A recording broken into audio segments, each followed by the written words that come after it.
La pâtisserie, c'est avant tout une histoire de goût, de saveur et d'émotion. Je suis Léa Reverdy, amatrice et passionnée de pâtisserie. Mon défi, vous emmener avec moi à la découverte de ce qui fait vraiment un bon dessert. L'objectif ultime, trouver la recette parfaite qui fera fondre vos papilles à coup sûr. Vous êtes sur le point d'écouter un nouvel épisode de Papilles.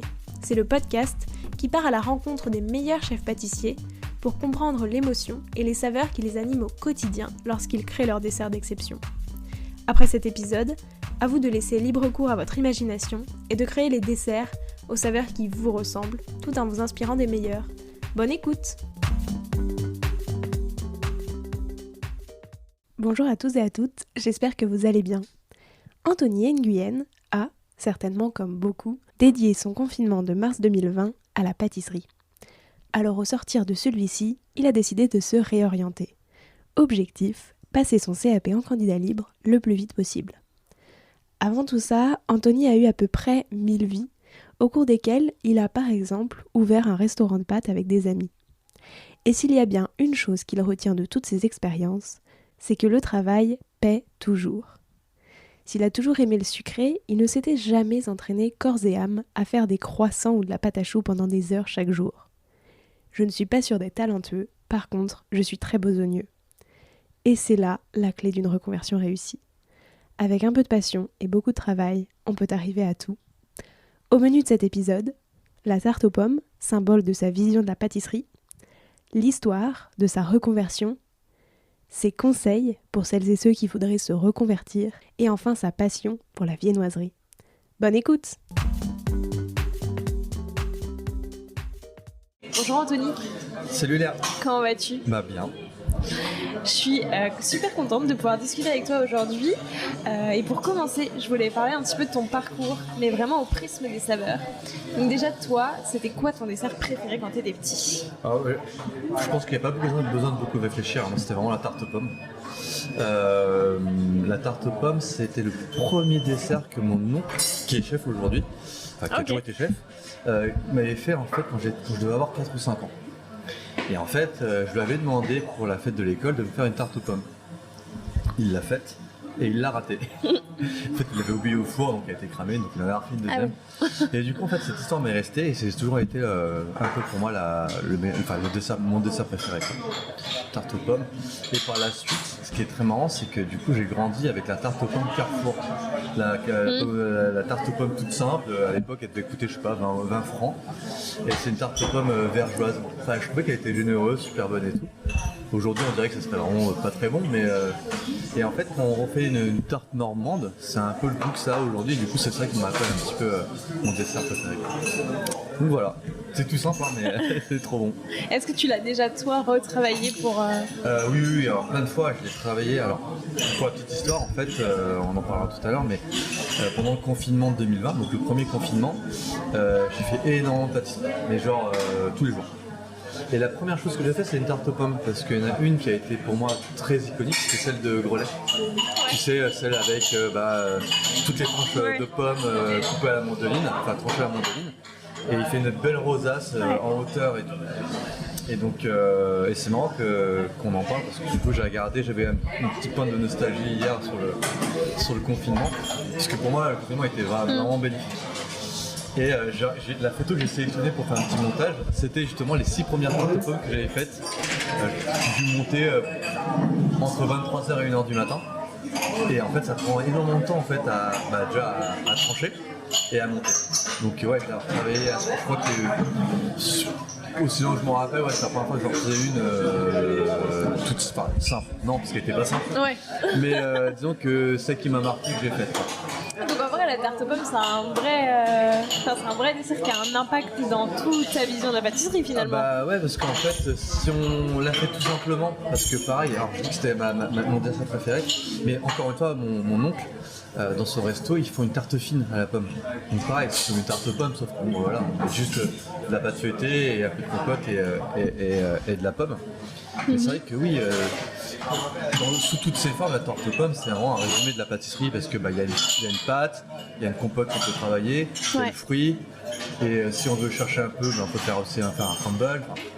vraiment, c'est un dessert qui est à la fois simple, mais qu'on peut emmener loin. Ouais. Comme pu faire des grands pâtissiers, hein, parce que visuellement, c'est pas très joli dans le quotidien. Hein, c'est la tarte aux pommes, entre guillemets, qu'on fait nous à la maison, c'est pas visuellement dingue, mais on peut la rendre vraiment très jolie si on prend un peu de temps dessus, quoi, à la faire. Effectivement. Et c'est quoi pour toi le dessert parfait pour finir un repas le dimanche midi? Mon dernier repas, c'était un barbecue. C'était très marrant. Donc c'était quand même assez lourd et tout. Et on a fini par un Saint-Honoré. Donc c'était assez lourd, mais et en fait j'en avais acheté dans une pâtisserie de quartier pour le ramener parce qu'en fait c'est ma famille des États-Unis qui nous ont rendu visite à Paris. Et du coup je voulais leur faire goûter en fait au classique de la pâtisserie française, quoi. Et du coup on avait fini par ça. Et j'ai eu de la chance parce que c'est pas un dessert qui est facile déjà à trouver dans une boulangerie. Et quand on en trouve, c'est pas forcément facile non plus qu'elle soit bonne. Ouais, c'est clair. Et là pour le coup, il y avait tous les marqueurs d'un bon Saint-Honoré. Donc une pâte feuilletée, une crème légère, une crème diplomate et crème pâtissière. Il y a des choux qui étaient vraiment bons. Alors comme ça, je dirais pas que c'est forcément mon dessert idéal. Mais ça allait bien. Mais ça allait vraiment bien. Sinon après, des fruits frais. Ouais. C'est tout bête, hein, mais genre en été, je vois bien, c'est le midi, après un bon repas, un bon melon ou une pastèque, franchement c'est tout aussi simple. Voilà. C'était quoi les saveurs de ta toute première création? C'était la banane. Ouais. Dans une ancienne vie, on a ouvert avec des amis un restaurant de pâtes. Ok. Un fast-food, hein, tu sais, genre les pâtes dans les boîtes et des pasta box. Et en fait, on faisait tous les desserts nous-mêmes. Et en 2012, on était à Toulouse dans un salon de thé. Et en fait, ils vendaient leurs desserts sur des plateaux roulants. Et j'étais tombé sur un banoffee pie. Et c'était genre trop bon. Et c'est donc le premier dessert que j'ai fait, je pense, avec cette saveur-là. Et je trouve que le chocolat et la banane, qu'on trouve pas forcément souvent en plus en boulangerie, hein. Non, ouais. Pas en pâtisserie non plus, et je trouve que ça se marie super bien. Et donc je pense que c'est chocolat banane, première saveur. Et la dernière? Le pendant. C'est très marrant. Le fameux pendant, parce que la semaine dernière, j'ai une amie de Bordeaux qui était montée sur Paris et qui voyait en fait toutes les galettes passer pendant toute la période des galettes. Et elle me dit quand je monte à Paris, tu me fais une galette et tout. Donc évidemment j'ai fait une galette frangipane classique. Et je me suis dit je vais lui faire une galette au pendant. Donc le pendant c'est une feuille. C'est l'extrait d'une feuille en fait. C'est quelque chose qu'on mange souvent quand on est enfant de pays asiatiques. Parce qu'on mange beaucoup de petits gâteaux très simples, hein, mais du coup qui travaillent avec cette saveur-là. Mais donc, ça va dans le sucré du coup? Dans le sucré, tout à fait. C'est des gâteaux, souvent des gâteaux de voyage, c'est des cakes, des trucs comme ça. Et on mange ça souvent quand on est petit, donc du coup, moi quand je le mange, j'ai l'impression de manger vraiment quelque chose de mon enfance. Ok. Et pour la petite histoire, j'avais un client dans la boulangerie dans laquelle je travaillais, parce qu'au début, quand j'ai fait cette saveur-là et que je l'ai vendue, les gens étaient sceptiques parce que c'est très très vert, mais vraiment vert flashy. C'est hyper impressionnant. Alors, c'est vrai que passer le cap du vert fluo entre guillemets, et j'ai essayé de convaincre les clients en fait d'en goûter. Donc j'aurais pas mis le couteau sur la gorge pour l'acheter. Je leur ai fait goûter. Et en fait il y a même des clients qui me disent mais c'est incroyable, on dirait vraiment une saveur qui nous ramène à la fête foraine. Donc du coup c'est très enfantin. Donc voilà. Donc ça c'était la dernière saveur que j'ai travaillée. Mais oui, mais c'est vrai que c'est assez fou et je dis le fameux parce que du coup j'avais fait un épisode avec Marion Tilou qui est la première à m'en avoir parlé. Je te disais du coup quand on s'est vu que en ce moment tout le monde m'en parle, donc je trouve ça assez fou et surtout c'est vrai que en fait du coup même quand Marion en avait parlé, j'avais vu cette galette passer sur Instagram. Et c'est vrai que c'est tellement vert et je m'étais dit mais qu'est-ce qu'il y a, parce qu'en fait on dirait vraiment du colorant presque. Enfin, oui, parce ça fait pas du tout un vert naturel. Alors c'est pas du tout naturel parce que moi le produit que j'ai utilisé effectivement ils ont mis du colorant en vert parce c'est un vert très terne en fait, c'est extrait d'une feuille donc forcément c'est un vert qui est très sombre. D'ailleurs ils en vendent aussi de l'extrait de pendant naturel. D'accord. Et c'est vrai que si on le travaillait il serait un peu plus terne. Éventuellement j'essaierai de voir pour les prochaines recettes de le travailler celui-ci, pour que ce soit un peu plus naturel. Ouais. Mais c'est vrai que du coup, ça détonne un peu, ça peut étonner, et du coup, ça surprend en fait à la dégustation. Je pense que de toutes les personnes que j'ai fait goûter, soit ils m'ont menti, mais ils ont tous adoré. Donc je t'ai apporté une part pour que je goûter, mais c'est vrai que c'est vraiment une saveur qui est très très douce et qui se marie très très bien en fait avec l'amande. D'ailleurs, c'est Aurore, c'est la personne c'est une amie qui prend en photo en fait mes desserts, qui m'a pendant la période de galette, qui m'a dit écoute, tu devrais travailler pendant. Moi je n'étais pas ultra chaud pour l'utiliser. Elle est plutôt convaincante, donc on a poussé. Et effectivement, quand j'ai fait quelques tests, parce que c'est souvent travaillé avec du lait de coco pour le côté un peu rond. Et donc du coup, j'ai travaillé avec la crème pâtissière au lait de coco et l'amande. Et ça donne vraiment un côté, c'est vachement, j'aime pas trop ce mot, mais c'est vrai que c'est régressif quoi. Mais c'est rassurant, c'est vraiment très très bon. Puis du coup, est-ce que c'est de la poudre le pendant? Enfin, comment tu l'as? Moi je l'utilise en extrait. Donc c'est liquide. Ouais. Mais sinon, non, c'est liquide, c'est pas que ça fait de la poudre. C'est pas comme le matcha où c'est vraiment poudré. Non, c'est liquide. Donc en général, tu le mélanges soit avec une crème, soit là je l'ai mélangé avec le lait de coco. Ok. Et après, en Asie, est-ce que c'est pareil, ça se trouve en extrait ou tu peux utiliser la feuille directement? Non, c'est toujours en extrait parce qu'en fait, il broie la feuille pour en extraire en fait le liquide, le jus quoi. Et après, il l'utilise à ce moment-là. C'est fou, mais c'est vrai que tu vois, je trouve qu'il y a tellement de saveurs que des fois on connaît pas du tout dans d'autres pays. Enfin, tu vois, genre en France, moi j'en avais jamais entendu parler. En France, on a déjà oui, il y a plein d'autres choses, c'est clair. La gastronomie est tellement riche que finalement, c'est vrai que. Oui. Je vais prendre un autre exemple, tu vois. Ça tourne toujours un peu des galettes, mais j'ai fait une galette au durian. Mais pareil, c'est un fruit. C'est considéré en Asie comme le roi des fruits, tu vois. Mais en France, on le connaît. Soit on le connaît pas. Et on n'entend pas du tout parler. Et quand on en parle, c'est souvent à cause de son odeur ou à cause de son aspect, ou surtout pour son odeur en fait. Oui. Mais c'est vrai que quand on le travaille bien, et c'est pour ça que c'est très rare de voir en fait des pâtissiers, t'en vois aucun qui travaille le durian. Et même chez les Asiatiques, ils s'y risquent pas trop. Ou alors ils le travaillent en check sur des produits assez faciles. Mais c'est vrai que déjà on peut aussi se dire qu'en France on a déjà la chance d'utiliser il y a plein de choses, c'est clair. Donc non, je pense qu'il faudra juste faire preuve d'ouverture parfois. Et après dans la pâtisserie je pense qu'il n'y a vraiment aucune limite. Donc là je me dis il y a des terrains inexplorés, autant y aller, on peut se planter. C'est vrai que je me suis remis je me suis pris à plusieurs fois pour réussir à trouver une recette à peu près correcte, que ce soit équilibré. Mais c'est encore plus vrai pour le durian, parce que pour y trouver le bon équilibre et pour pas que ça choque trop, c'est important d'avoir cet équilibre en saveur, quoi. Si on revient un petit peu du coup sur toi, ton parcours, etc. À quel moment est-ce que tu as découvert la pâtisserie? Dans laquelle de tes vies? Parce que tout à l'heure t'as dit. En fait j'ai toujours aimé manger, ça c'est vraiment pas le sujet, parce que aussi loin que je me rappelle, j'ai toujours été gourmand. Je me rappelle même qu'une fois c'était quand on était chez les parents de mon premier beau-père, je faisais des tartines de beurre, mais genre vraiment que de beurre, et j'adorais le beurre déjà à l'époque. Mais je pense que la pâtisserie j'ai toujours aimé, parce que j'ai toujours aimé le sucré, j'ai toujours aimé goûter à plein de choses.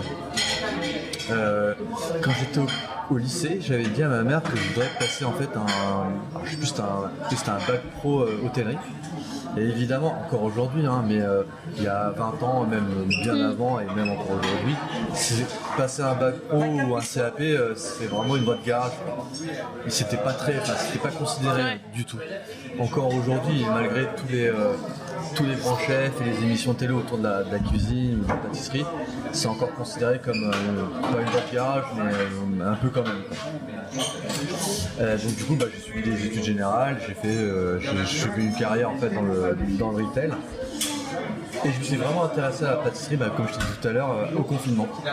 J'ai fait vraiment, sans mentir, j'ai eu la chance en fait d'avoir des parents que je devais visiter pour leur faire des courses et des enfants en garde alternée. Donc du coup j'avais la liberté en fait de bouger à gauche à droite.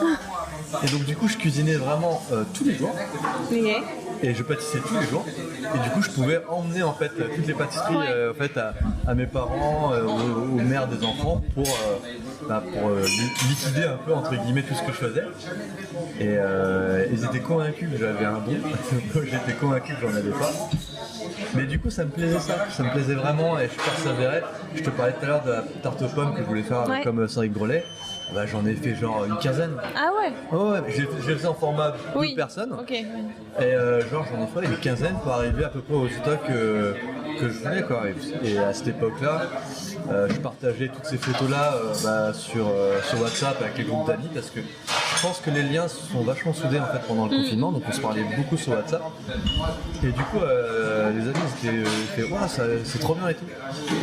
Et du coup, je pense que là, l'amour de la pâtisserie, au-delà de la manger et de la savourer, de la faire, c'était vraiment à ce moment-là.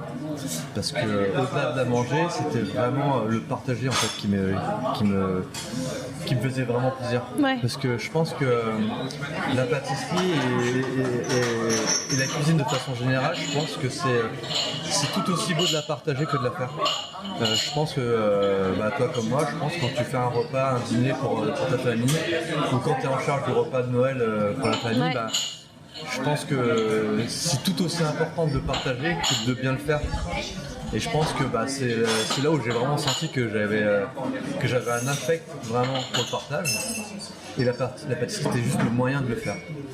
Et je pense que depuis toujours, j'ai toujours invité des amis à la maison pour faire à manger, de faire à dîner et tout. Et là, la pâtisserie, c'était vraiment l'occasion. Donc voilà. Finalement, ça t'a ressoudé dans ce moment où on était tous séparés, quoi. Ah oui, complètement. Puis en plus, à ce moment-là, c'est pas trop le sujet de la pâtisserie, mais je venais de rencontrer ma petite amie qui va devenir ma femme. On s'est dit, ça faisait genre quelques mois qu'on était ensemble, et on s'est dit, le confinement. C'était le test. C'était vraiment le test, on en parlait tout à l'heure. C'était vraiment le vrai test. On se dit, si on passe le confinement, je pense que ça va le faire. Et moi, à ce moment-là, j'ai appris vraiment à aimer la pâtisserie, à aimer la faire. Et j'avais une discussion justement avec mon oncle qui est chef.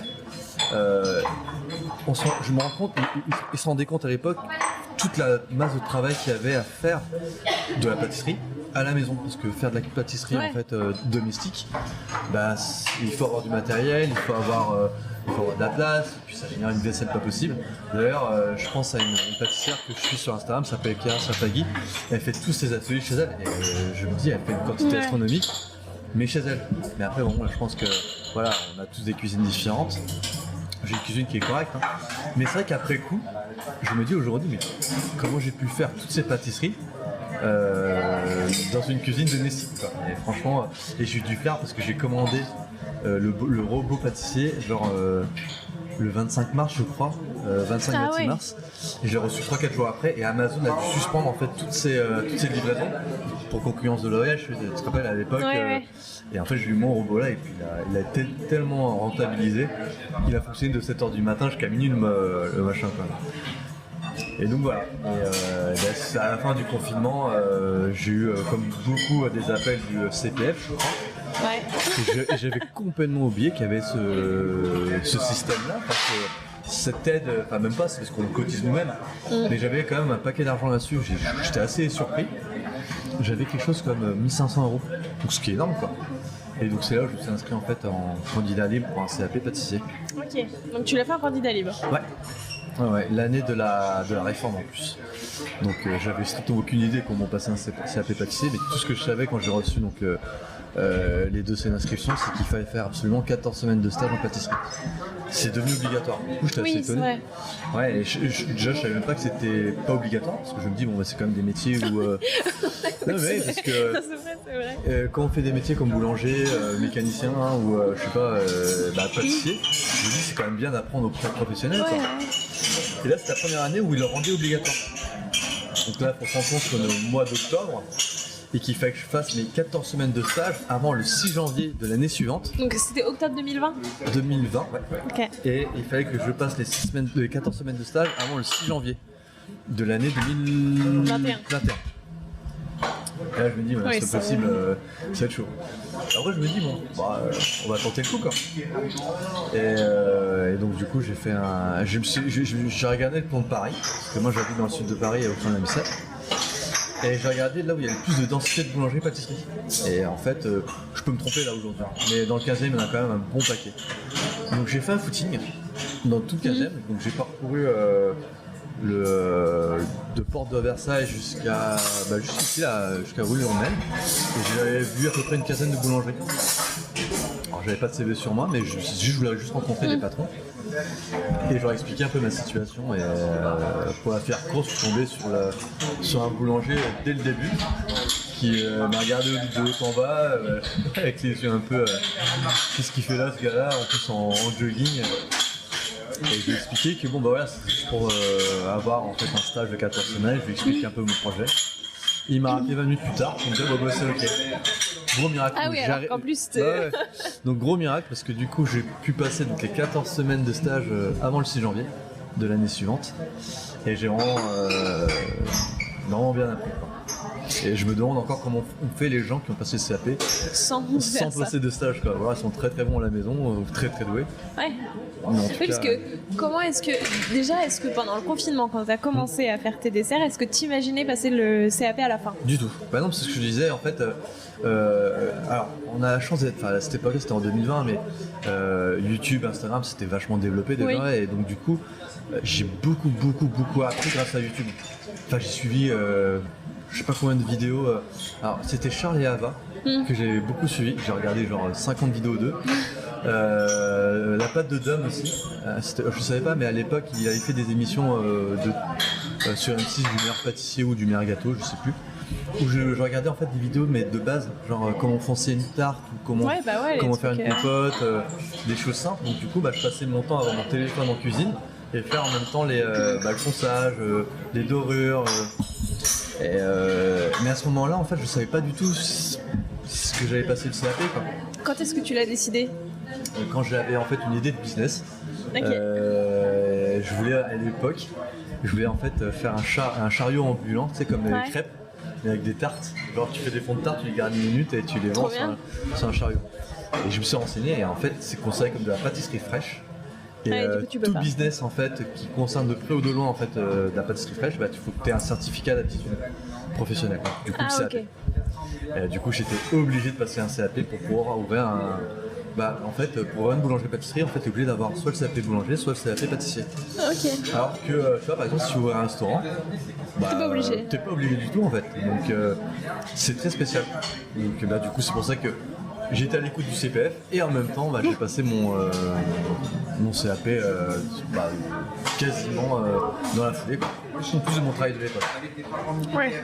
Parce que je travaillais de midi à 20h et le stage du coup je le faisais de 4h à 11h du matin.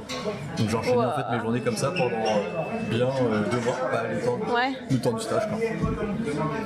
Et après du coup, qu'est-ce que t'as voulu faire une fois que t'as passé ce CAP, etc. Parce que du coup tu l'as pas fait ton... Non, je l'ai pas fait.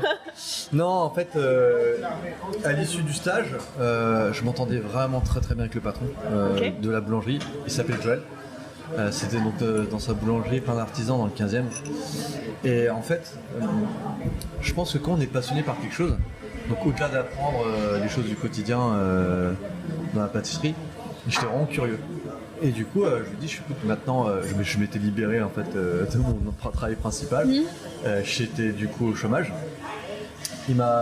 On avait convenu de se dire moi je peux continuer jusqu'à mon obtention de CAP parce que j'avais pas encore l'examen, c'était en mai je crois. Et donc du coup j'avais du temps libre. Et je lui ai dit, écoute, moi je veux bien être ton stagiaire et apprendre tout ce qu'il y a à apprendre en fait dans la boulangerie. Parce que dans une boulangerie-pâtisserie, faut bien voir qu'il y a la pâtisserie, il y a la boulangerie, il y a tout le snacking, il y a la vente. Et tout ça, c'est un spectre qui est super large. Et du coup, il m'a dit, écoute, ok. Et je lui avais posé une question, et c'est ça en fait qui m'a vraiment motivé. Et je lui ai dit, écoute, si j'avais mon CAP, est-ce que tu m'embaucherais? Et il m'a répondu vraiment très honnêtement et franchement. Il m'a dit, écoute, moi je préfère honnêtement prendre un petit jeune, entre guillemets, qui sort d'apprentissage, qui a déjà 2 ans d'expérience, qu'une personne qui est en reconversion, sauf s'il est vraiment motivé et qu'il a envie d'apprendre. Et du coup, c'est pas tombé dans l'oreille d'un sourd. Moi, quand je suis passionné, je compte pas mes heures, je compte pas. Je fais vraiment tout pour y arriver, quoi. Et du coup, j'ai fait le stage de 14 semaines s'est transformé en stage de 6 mois chez lui.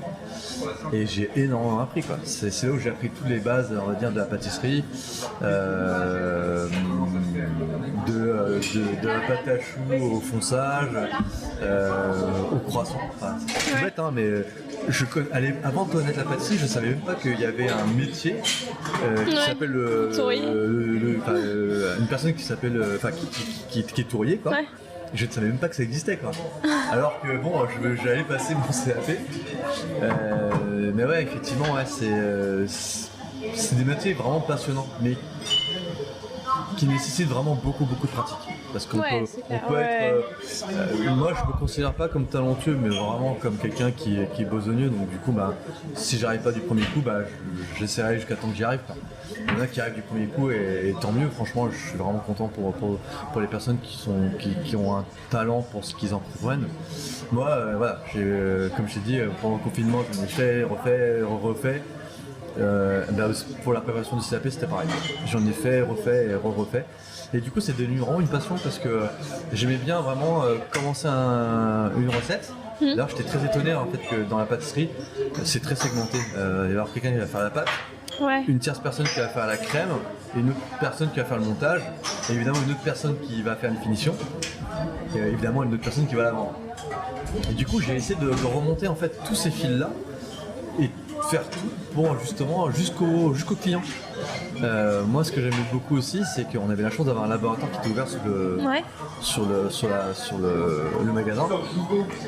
Et moi, j'adorais, par exemple, là, j'ai une dame à qui j'ai parlé quand je mettais en place les pâtisseries que je venais de faire, qui me parlait du millefeuille. Elle me dit ouais, votre millefeuille, il y a la crème pâtissière, ce serait bien de le faire à la crème diplomate, c'est un peu plus léger et tout.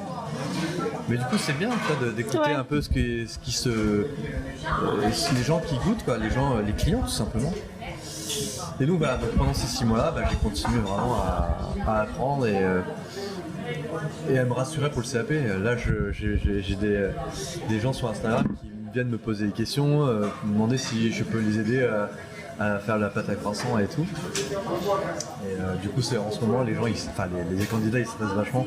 Mais c'est vrai que c'est normal, avant un examen, on stresse pas mal. Moi, j'ai eu de la chance, c'est que j'ai été formé par un pâtissier qui était vraiment très exigeant. Mais quand on parle d'exigence, c'est vraiment dans l'attitude, dans le travail, dans le comportement, dans la vitesse de travail et tout. Et lui, il était un peu à l'ancienne, il parlait un peu, il était un peu cru, quoi.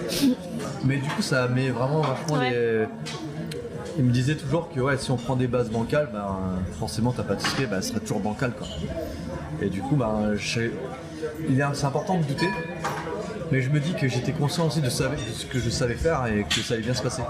Et effectivement, après coup, le CAP, c'était vraiment entre guillemets une école que j'ai adorée, parce que du coup, on a une question de challenge, de temps, de timing, d'organisation. Et ça s'est super bien passé. J'ai eu de la chance, oui et non, parce que du coup, ça se travaille. Travaillé, oui, j'ai travaillé pour. Mais ça s'est bien passé. Je suis tombé sur les bons sujets. Et voilà. Et ensuite, quand j'ai eu mon CAP, donc j'ai eu le résultat genre 1 mois après, j'étais super content, quoi. Et le patron qui m'avait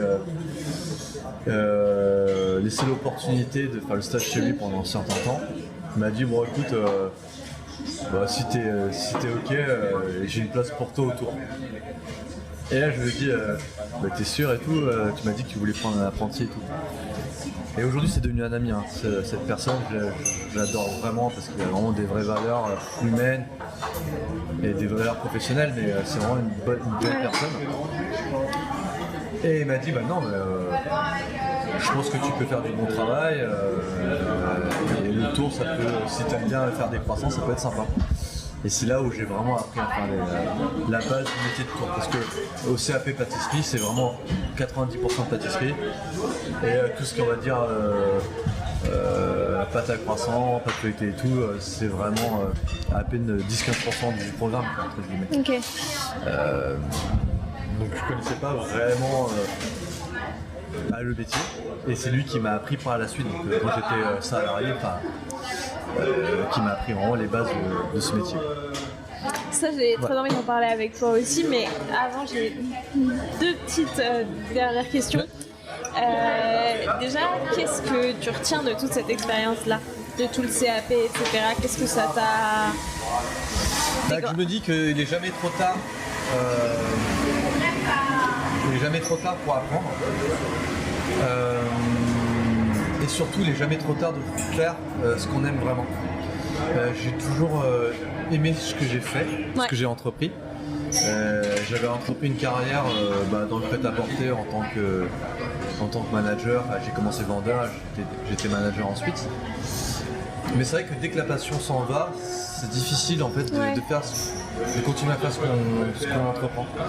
Et j'ai appris au fil du temps que le travail c'est quand même, ça dépend des gens, mais c'est une quarantaine, 50 d'heures par semaine. Donc c'est important de faire ce qu'on aime. Ouais. Et du coup, je me suis aperçu que j'aimais beaucoup la pâtisserie. Et je me suis engagé vraiment dedans. Les personnes qui me connaissent savent que dès que je fais un truc, je le fais vraiment. C'est vraiment du dévouement. Je mets vraiment mon âme et toutes mes pensées vont dans ça. J'ai appris vraiment que, effectivement, quand on aime quelque chose et qu'on est curieux, et à force de travail aussi, on peut y arriver. Franchement, j'ai passé mon CAP, j'avais 37 ans. C'est pas si vieux, mais quand même, il faut revenir quand même dans le circuit de la pâtisserie, ils sont très jeunes en plus. Ouais, et puis surtout que on est dans un milieu où il y a beaucoup de jeunes. Ouais, c'est ça. C'est la persévérance, quoi. Et je pense que j'ai appris beaucoup aussi sur moi. C'est-à-dire qu'aujourd'hui, quand on voit qu'il y a un objectif un peu au loin, on peut y arriver avec les petits pas, quoi. Alors qu'aujourd'hui, c'est bête, mais je vais te raconter une histoire. Le pâtissier qui m'a formé, il me disait écoute, la base de la pâtisserie c'est la pâte à choux. Parce que sans pâte à choux, de toute manière, c'est simple, tu peux pas faire grand chose. Tu peux faire plein de choses, mais la pâte à choux, c'est des éclairs, c'est des chouquettes, c'est religieuse. Et du coup, il m'a fait faire tous les jours pendant 2 mois 1 litre de pâte à choux. Mais tous les jours. Quand j'ai regardé comment c'est possible de faire ce qu'il faisait, je me suis dit, je vais jamais y arriver. Et en fait, c'est un peu tous les jours qu'on apprend à faire les choses, quoi. Et que si on aime vraiment les choses, en fait, c'est pas comme un fardeau, parce qu'on se dit, tous les jours on doit faire la même chose. Non, c'est juste que c'est que comme ça qu'on y arrive. C'est vraiment les petits pas tous les jours du quotidien qui font qu'on arrive à faire certaines choses. C'est comme, je fais un parallèle un peu avec la course à pied parce que j'en fais beaucoup. On peut pas faire un marathon direct. Ouais, non, il y en a qui arrivent, mais du coup c'est à quel prix qu'on peut abîmer son corps bêtement. Mais c'est en commençant par d'abord faire, 1 km, puis 5, puis 10, puis 15. Et puis après on arrive à la distance qu'on veut, quoi. La pâtisserie, et je pense que dans tous les métiers, on y arrive vraiment avec de la persévérance. Après, dans les métiers de bouche, comme je te disais tout à l'heure, en fait, il y a un paramètre qui donne encore plus envie, c'est le partage. C'est que derrière, en fait, quand on fait quelque chose, on peut le faire déguster. Après, les gens en aiment ou n'aiment pas, mais du coup, on a cette chance de pouvoir voir son travail. Notre travail peut être vu et apprécié et entre guillemets reconnu, que ce soit auprès de clients ou tout simplement auprès de sa femme ou ses enfants. Quand on fait par exemple une crêpe pour nos enfants, c'est trop beau, quoi. Je trouve que tu vois, les yeux des enfants, ils sont trop contents. Mais en fait, on peut l'appliquer sur toute la pâtisserie, quoi, et tous les plats qu'on peut faire, même en salé, quoi. Donc ce que j'ai appris sur l'expérience de la reconversion en elle-même, c'est que j'ai appris que je pouvais vraiment y arriver et que la persévérance paye, quoi. Et maintenant, c'est quoi maintenant ton nouveau défi? Vers quoi est-ce que tu veux aller maintenant que... Maintenant j'ai fait plein de choses. J'ai travaillé en tant que courrier pendant quasiment maintenant 1 an et demi pour une boulangerie de quartier. J'ai fait de belles choses. J'ai pu travailler dans un palace pendant un petit temps. J'ai vu qu'il y avait des choses que j'aimais un peu moins, qui me correspondaient un peu moins, parce que la finalité était la même, c'est-à-dire qu'on produit une pâtisserie, une viennoiserie. Mais après, voilà, les contextes et les paramètres et les facteurs sont différents. Donc, moi, je suis à un âge où je sais ce que je veux, donc, je sais ce que je veux pas aussi. Et là, aujourd'hui, ce que j'aime vraiment, c'est faire déjà, créer. Ça, c'est quelque chose qui est important pour moi. Il y a des choses qui sont importantes, c'est-à-dire que 70% de mon travail, c'était produire du croissant et du pain au chocolat. Parce que voilà, c'est ce que mange la majorité des gens. Et les 30% que je me réservais, c'était pour me faire plaisir. C'était de me dire, tiens, une saveur que j'ai envie de faire. Tac, le lendemain, je peux travailler dessus et le sous-lendemain, je peux le vendre. Que ce soit bon ou pas d'ailleurs. Mais du coup, on peut vite transformer l'idée en quelque chose de concret. Ça, c'est quelque chose que j'aime beaucoup. Donc ça, je sais que j'aime. Le deuxième que j'aime beaucoup, c'est le contact avec les gens. Ça, c'est quelque chose aussi qui... on peut, par exemple, accoster quelqu'un dans la rue, lui parler de pâtisserie. On peut être sûr quasiment 9 fois sur 10 que ça va être un vecteur de conversation, quoi. Et je trouve que c'est quelque chose qui est important pour moi. C'est-à-dire que j'aime bien passer un peu de temps aussi en magasin, discuter avec les gens, de savoir comment ils ont apprécié la chose. Et avoir leur avis, qu'ils ont aimé ou pas. Et c'est comme ça qu'on améliore les choses. Tout à l'heure, on parlait de chocolat dans un rôti, quand on était venu goûter des pâtisseries.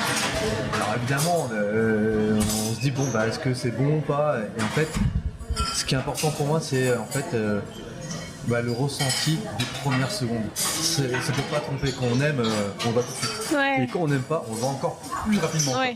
Et en fait, c'est ce moment-là que j'adore. C'est de savoir si on peut changer les choses pour améliorer les choses. Et ce que j'aime aussi, c'est transmettre.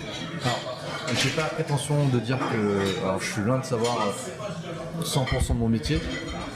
Mais en tout cas, le peu que je sais, j'adore le transmettre. J'ai eu la chance d'avoir des stagiaires, du coup, qui m'ont aidé dans mon travail au quotidien.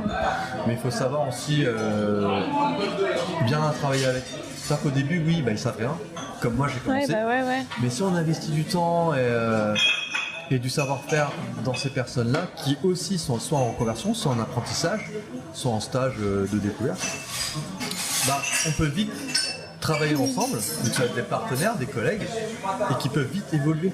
Je pense à deux stagiaires avec qui j'ai bossé, je les ai formés. Au bout d'un mois, elles étaient capables de faire des croissants tout seules. Donc du coup, moi, ça me permettait de libérer du temps pour faire d'autres choses intéressantes et pour eux et pour moi.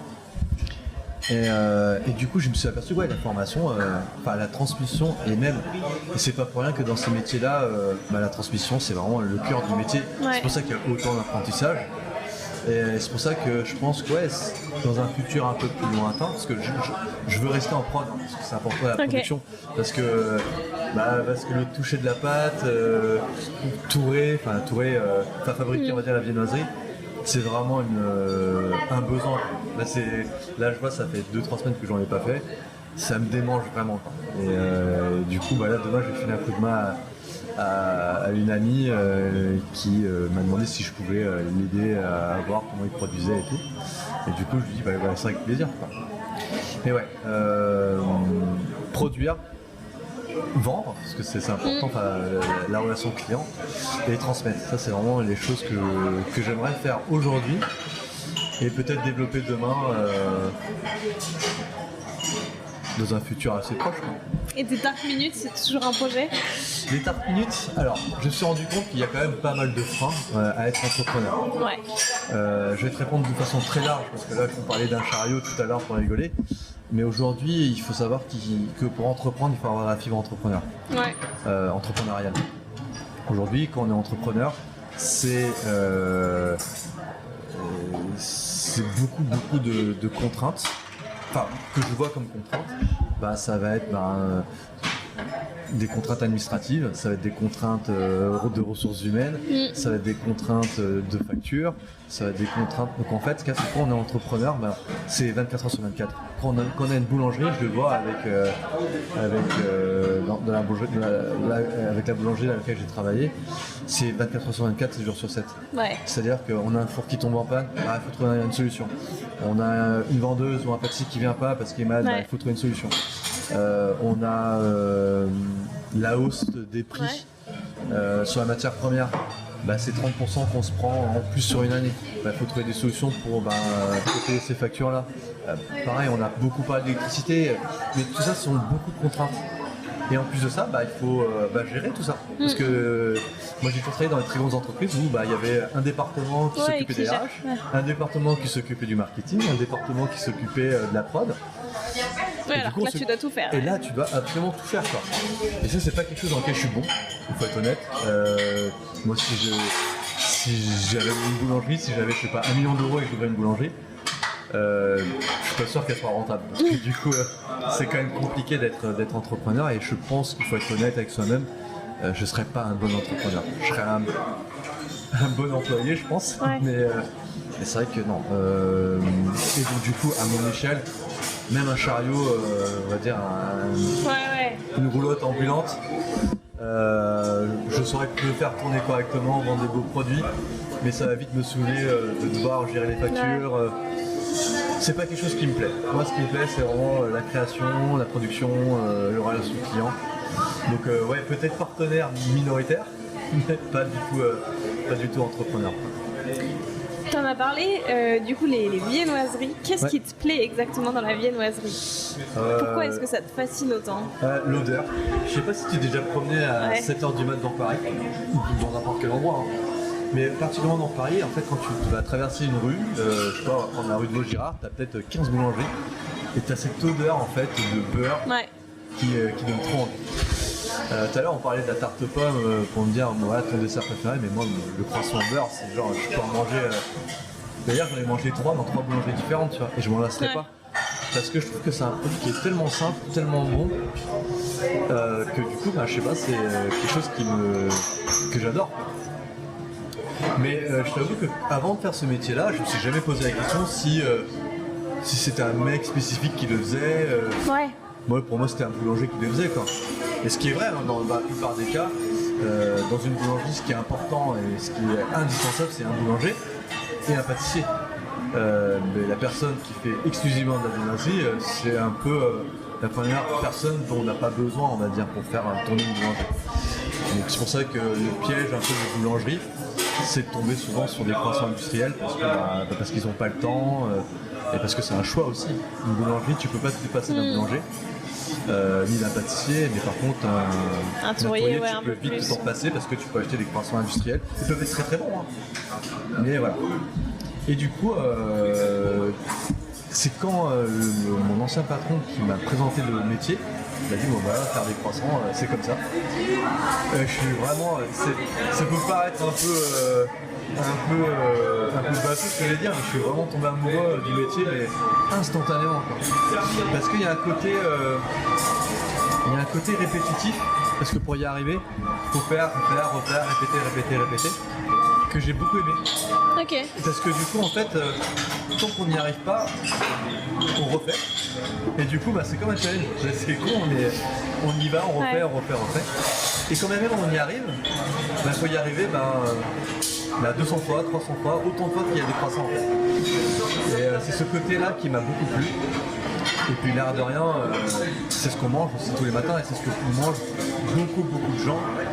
Et du coup c'est du bonheur en fait que tu crées. Juste pour remplacer s'il vous plaît. Oui.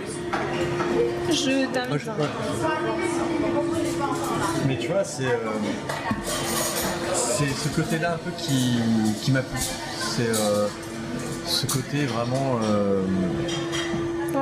où tu te dis c'est la première chose. Tu vois les améliorations en plus. En plus, je sais pas, c'est marrant, mais je sais pas si j'ai pris en photo, je l'ai pris en screenshot. Voilà, regarde, c'est dingue.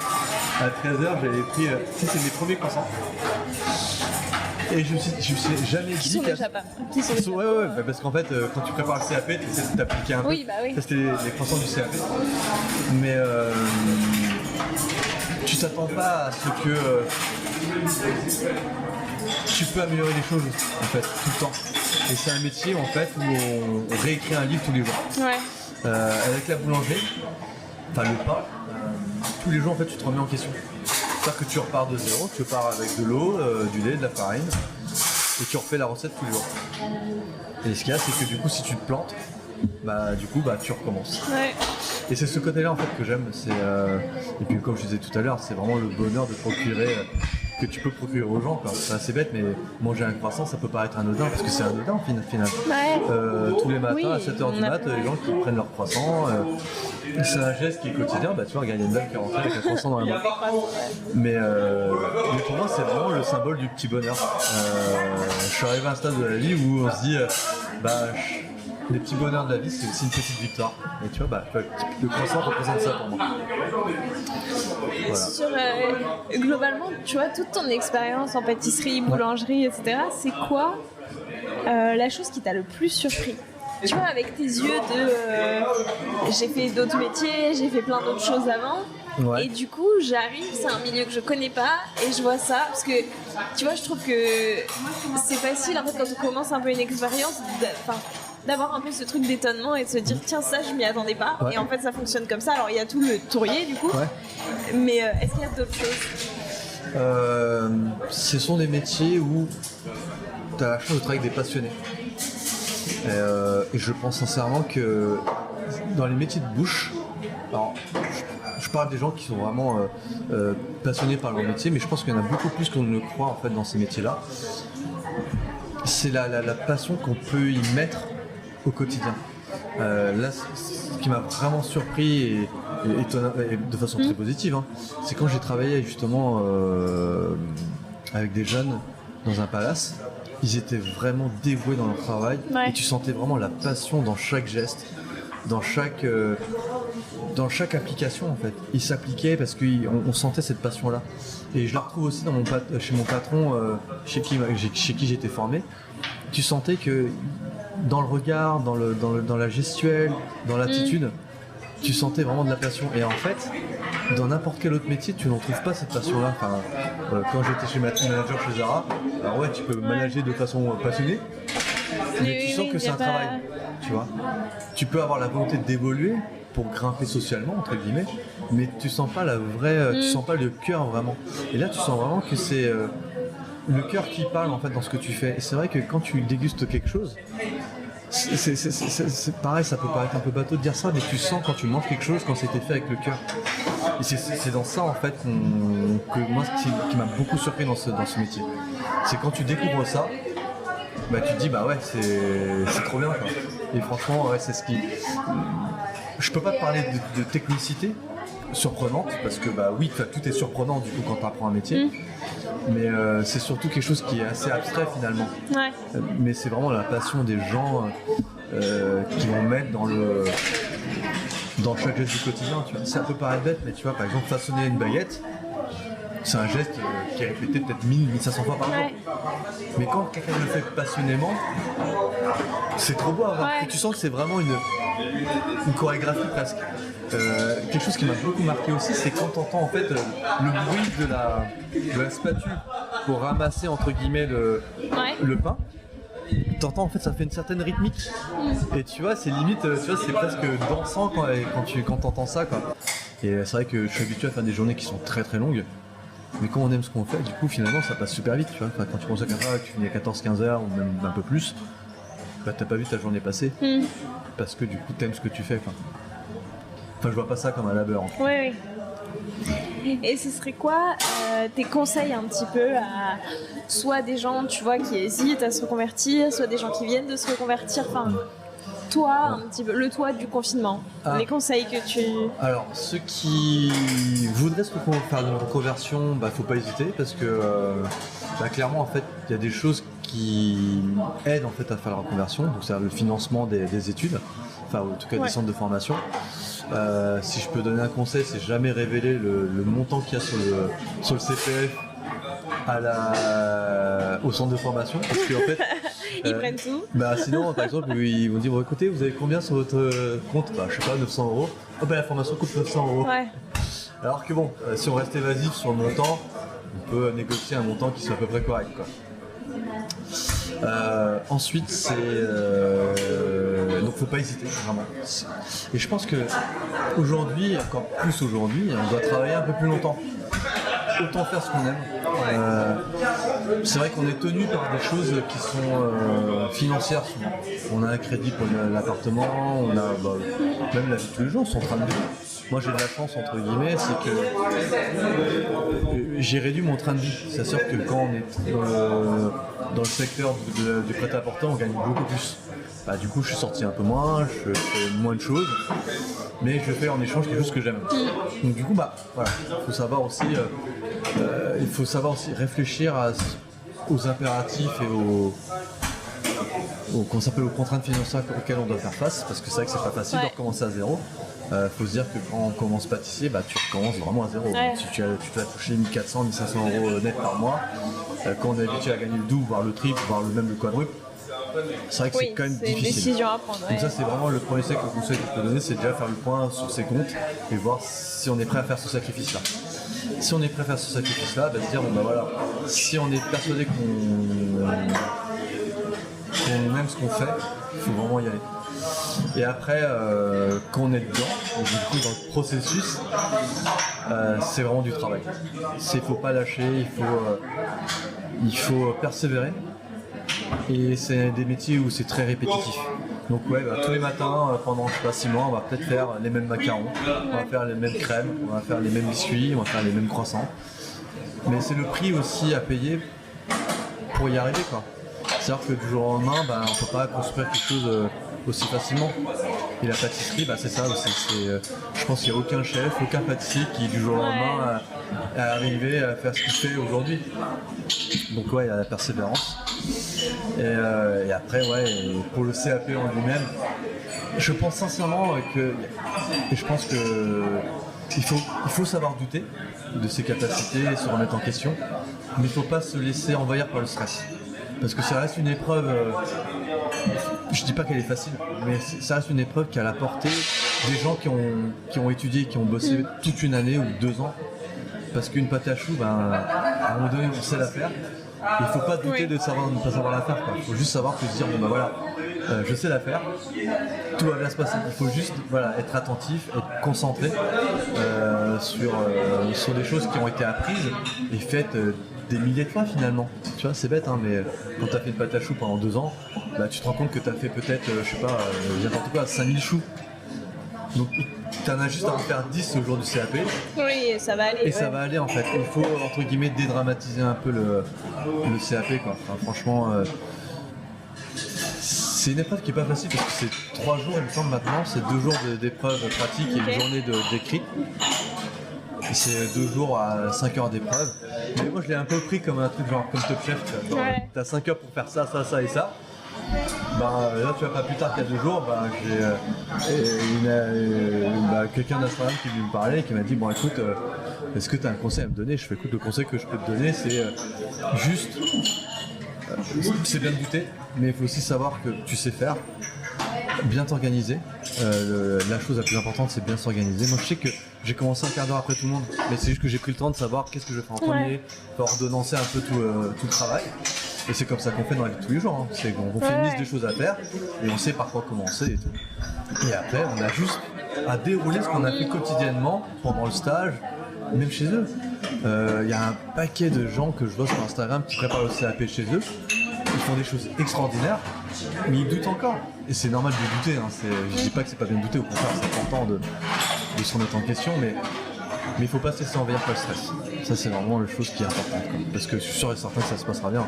J'ai pas le taux de réussite du CAP pâtissier, mais je pense qu'il est quand même assez bon.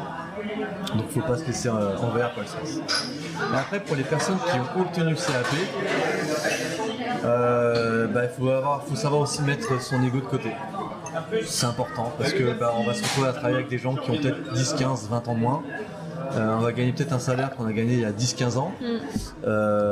Donc du coup, il y aura un décalage aussi de langage, de préoccupations quotidiennes, parce que quand on va travailler avec une équipe qui ont 20, 25 ans, quand on en a 40, c'est pas les mêmes préoccupations. Tout ça, il faut savoir aussi gérer au quotidien. Donc il ne faut pas se laisser envahir par ça. Quand on commence en tant qu'ouvrier ou en tant que salarié dans une pâtisserie, on est là, on sait pourquoi on est là et donc, du coup on essaie de le faire bien. Après, pour la partie, parce que souvent les gens qui font de la reconversion, ils deviennent entrepreneurs derrière. Ouais. Oui. Cette partie-là, moi je suis vraiment pas très bon pour le coup. Mais en tout cas, ce qui est important, c'est qu'il y a beaucoup d'organismes qui savent encadrer ces conversions-là.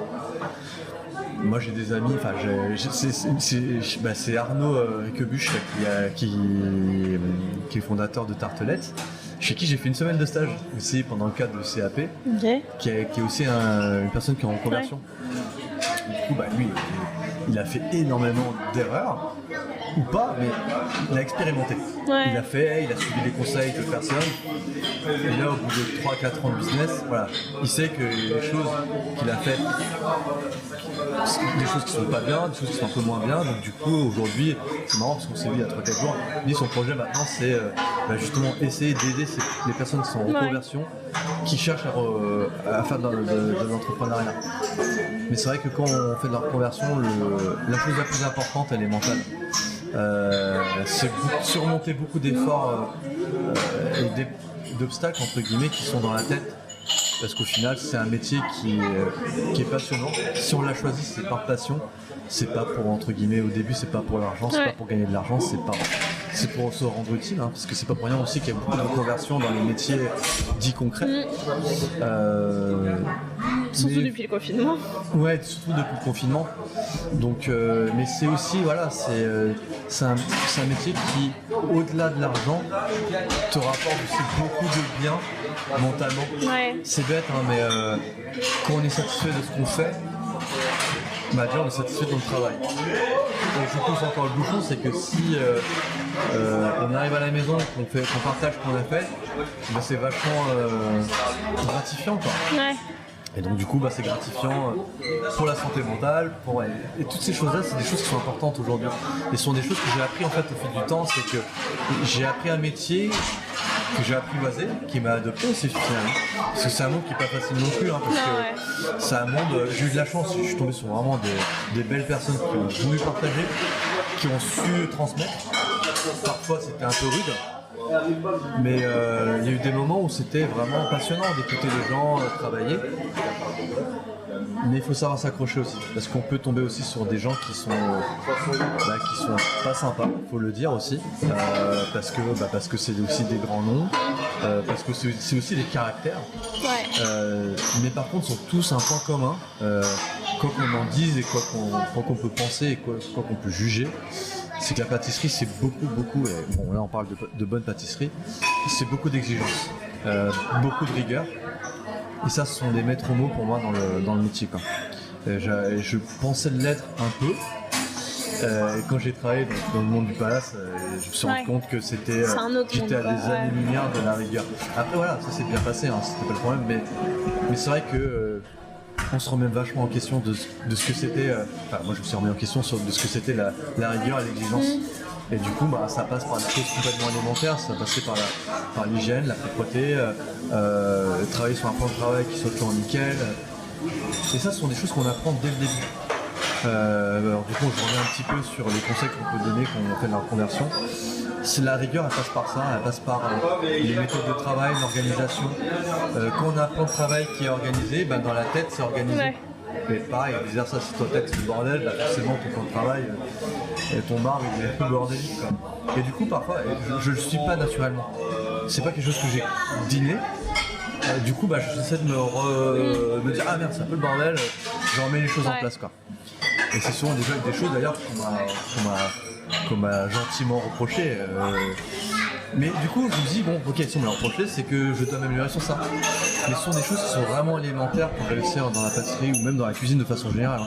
Parce que c'est les mêmes métiers. Enfin, c'est pas les mêmes produits, mais c'est au final les mêmes métiers. C'est-à-dire que c'est la même organisation, il y a les mises en place, il y a la finition, donc tout ça, il faut vraiment que ce soit carré dans sa tête, quoi. Et du coup, sur son plan de travail. Voilà, merci beaucoup pour tous ces conseils. Maintenant, je te propose de te prêter au jeu du questionnaire de Proust des saveurs. Déjà, si toi, tu étais une saveur, tu serais laquelle?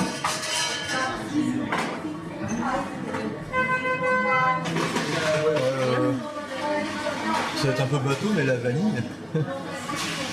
parce que ouais, je trouve ça bon quoi, et facile à travailler entre guillemets et ça plaît à beaucoup. Ouais. Le dessert d'un autre pâtissier ou d'une autre pâtissière que tu aurais aimé avoir créé, dans le sens où quand tu l'as vu, tu t'es dit oh waouh, j'aurais trop aimé avoir cette idée. Ouais, je vais te dire un truc tout bête, mais il y a une collaboration qui marche super bien, c'était le flan Saint-Honoré. Il fallait y penser. Et c'est vraiment un coup de génie quoi, parce que du coup on mélange en fait deux entremets qui sont beaucoup aimés. On se dit que le mélange des deux ça peut être très vite très lourd. Mais en fait ça marchait super bien et c'était le flan Saint-Honoré justement de tartelettes et de jus chamallow du coup. Et alors j'aurais pas eu forcément envie de l'avoir d'y avoir pensé parce que clairement j'aurais pas pensé. Mais c'est vrai que c'était une belle idée de l'avoir. C'est quoi la dernière saveur que tu as découverte et aimée? Alors c'est pas quelque chose que j'ai découvert dernièrement. Ouais.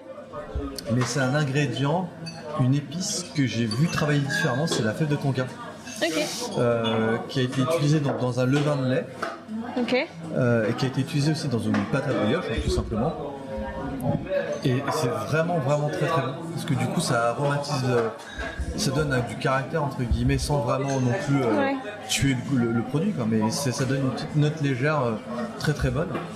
Et du coup ça me fait penser à Marion qui en fait dans sa recette de bouquin du croissant utilise de la fève de tonka dans sa détrempe de croissant. Mais c'est vrai que la fève de tonka on n'en entend pas beaucoup parler, c'est pas quelque chose qui est commun je pense, on entend, je pense que les gens qui connaissent la pâtisserie connaissent la fève de tonka, mais c'est vrai que monsieur tout le monde ne connaît pas forcément la fève de tonka. Non, c'est clair. Et c'est vrai que j'ai réappris à l'utiliser avec des boulangers quoi. Voilà. C'est quoi ton péché mignon? Vraiment? Oui. Il y en a deux. C'est des chips. Et un dessert vraiment que j'achète tout le temps en ce moment c'est l'opéra. C'est un dessert qui est un peu vieillot entre guillemets. On en trouve pas tout le temps Et c'est un peu genre la crème au beurre, le café, c'est pas des choses qui est moderne et qui est pas qui n'est pas du tout dans l'air du temps. Mais c'est vrai que à chaque fois que je teste beaucoup de croissants dans les boulangeries et ça va de pair avec l'opéra. C'est-à-dire qu'à chaque fois que je vois un opéra, je le prends sans hésitation. Okay. Alors je bois du café, mais pas outrance. Alors que si on n'a pas, il n'y en a pas, c'est pas grave. C'est plus entre guillemets quelque chose que je peux prendre en compagnie de quelqu'un. Ouais. Mais l'arôme, c'est quelque chose que j'aurais pu te dire ça en fait, le café dans le dessert. C'est quelque chose que j'aime beaucoup. Okay. Et c'est pour ça que l'opéra, je pense que ça c'est vraiment mon péché mignon, opéra et les chips. Je peux en manger des paquets. C'est peut-être pas forcément bon, mais j'adore ça. Et est-ce qu'il y a un pâtissier ou une pâtissière avec qui tu aimerais bien faire une création à 4 mains? Ah ouais, si, c'est un boulanger avec qui, que j'admire et que j'aurais aimé me dire tiens, vas-y, on ferait bien de la pâtisserie, de la viennoiserie ensemble, c'est Céline Vanderstuff. Parce que franchement, je l'admire cette personne parce qu'il est capable de transmettre et de faire aimer ce qu'il fait. Alors qu'en plus quand tu es dans le métier. Mais du coup ça aurait été, c'est vrai, ça pourrait être un. En plus c'est dans mon métier, parce que du coup la pâtisserie pour moi c'est assez large. Mais dans mon champ d'action à moi au quotidien, ça serait de travailler avec cette personne-là. Je te le souhaite. Maintenant j'ai 5 dernières questions. Plutôt vanille ou chocolat? Vanille. Viennoiserie ou pâtisserie? Viennoiserie. Cuisiner à la maison ou en cuisine professionnelle? À la maison quand même. Herbe ou épice? Herbe. Laquelle? Basilic. Ok. Et enfin, croissant ou pas au chocolat? Croissant. Croissant? Oui. Ouais, croissant. Comme je t'ai dit tout à l'heure, dès que je vois une boulangerie, ce qui m'intéresse, c'est pas le pain au chocolat, c'est le croissant. C'est vrai. C'est là où tu sens mieux le beurre. Et vraiment, le croissant, ça peut paraître vraiment simple et tout, mais c'est vraiment la viennoiserie la plus compliquée à faire. Ça peut paraître simple de rouler un triangle, mais il n'y a pas que ça. J'ai appris qu'il n'y avait pas que ça, et j'ai appris que c'était aussi. Il y a toute une histoire derrière qu'on fait le matin et qu'on arrive au produit final. Ouais. Mais c'est vrai que Pour moi, ouais, c'est vraiment la viennoiserie de cœur quoi qu'il arrive, quoi. Le croissant. Merci beaucoup. Ouais, merci Léa. Je demande à tous mes invités un petit défi pâtissier à me lancer, à lancer à tous les auditeurs et auditrices qui voudraient le refaire. Ouais. Quel défi est-ce que tu peux nous lancer? Soit une recette à tester, enfin... Alors moi je recommanderais de la pâte feuilletée inversée. Ça peut paraître ultra compliqué, mais ça ne l'est pas du tout. Comme je t'ai dit, je l'ai refaite il y a 2 semaines à la maison. Alors oui, c'est mon boulot, donc je sais comment apprendre la chose. Mais disons que contrairement au croissant et contrairement aux produits qui nécessitent en fait une pousse particulière, la pâte feuilletée, inversée ou pas, tu peux faire une tarte fine avec, tu peux faire une quiche avec, tu peux faire un millefeuille, tu peux faire une galette. Donc tu fais ton carré, ça prend vraiment une demi-journée. Donc oui, effectivement, ça prend un peu de temps. Mais du coup, tu peux la congeler, tu peux la ressortir. Enfin, moi, je sais que j'ai fait un millefeuille, une tarte fine et 2 galettes avec. Et franchement, comme je t'ai dit tout à l'heure, la satisfaction de faire les choses soi-même est vraiment et franchement, ça peut paraître compliqué, mais c'est pas si compliqué que ça. Et on peut le faire vraiment avec les ingrédients qu'on a à la maison, quoi. Du beurre, de la farine, de l'eau et du sel. Merci pour ce défi. Bah non, avec plaisir. Merci beaucoup, ça m'a fait trop plaisir de discuter avec toi. Je te laisse le mot de la fin. Qu'est-ce que tu voudrais dire pour clore cet épisode? Si l'épisode sort avant mai ou juin, je souhaite vraiment une merde au CAP. Je sais pas quand est-ce que le CAP, mais je pense que ça sortira en juin. Donc... Ok. Je sais que les candidatures, les épreuves, ça court de mai jusqu'à juin. Donc je souhaite à tous ceux qui passent le CAP de ne pas stresser et de l'obtenir. Et je suis sûr et certain que quand on choisit cette voie-là, c'est parce qu'on a beaucoup travaillé et qu'il n'y a pas de raison qu'on ne l'ait pas. Voilà. Merci. Avec plaisir. J'espère que cet épisode vous a plu et moi je vous dis à la semaine prochaine pour un épisode enquête autour de la pâtisserie durable. Prenez soin de vous.